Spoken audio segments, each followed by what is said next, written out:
Okay, so 5 goes into 8 one time. That's our division. We go to our multiplication.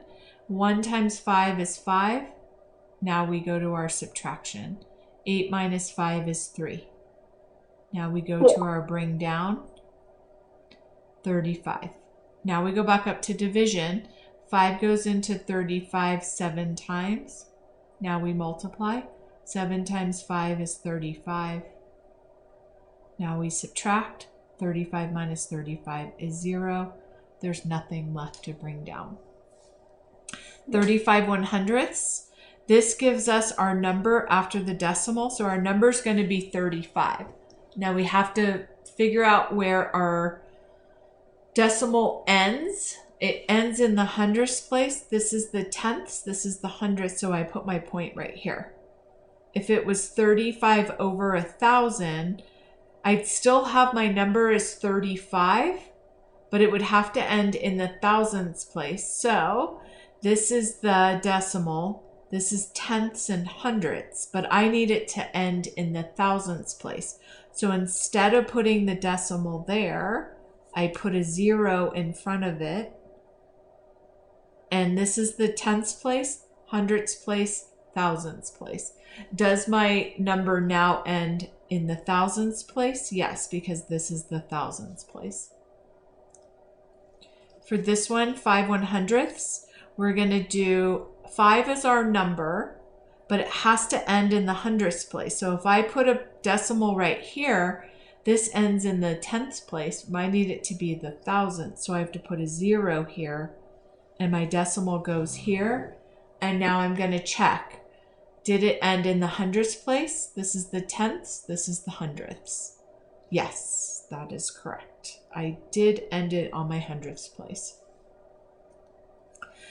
So when you're adding decimals, Peter, you have to line up the decimals. So if they gave you 5.3 plus 0.68, normally when we're doing math, we would do it like this, right? Yeah. But we're lining up decimals, which means we do our 5.3, and this number is a decimal right here, so we do 0.68. My digits are not lined up, but my decimals are lined up in a row. And in my answer, I just put that decimal in the same exact place. Now, this looks crazy because there's gaps and blank spaces. So what I like to do is put zeros there so that it doesn't look so weird and so that I keep my columns nice and neat and I don't make a mistake. If I have a blank space, I may just forget what's going on. So this is the best way to do it. Now I add just like normal. 0 plus 8 is 8. 6 plus 3 is 9. 5 plus 0 is 5. Yeah. Okay. Subtraction is the same thing.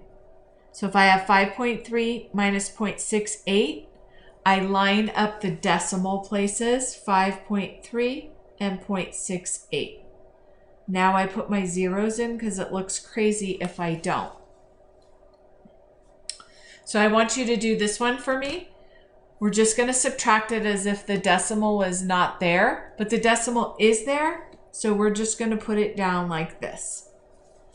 And then we're going to subtract like normal, like we do all the time.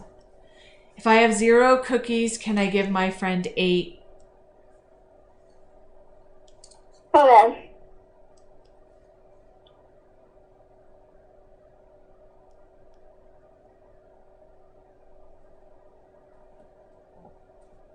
Okay, so tell me what you get.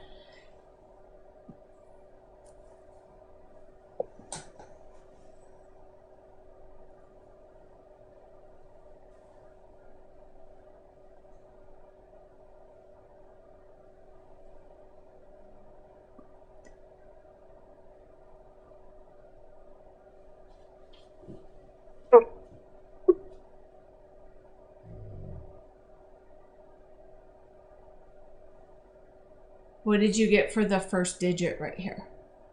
For the first digit, I got 0. So we say, if you have 0 cookies, can you give your friend 8? Oh. No. No. So what do you have to do? You have to borrow from your neighbor, right? Yeah. So what would that be? I lost my page. Give me a sec. Oh, you got it. Eraser.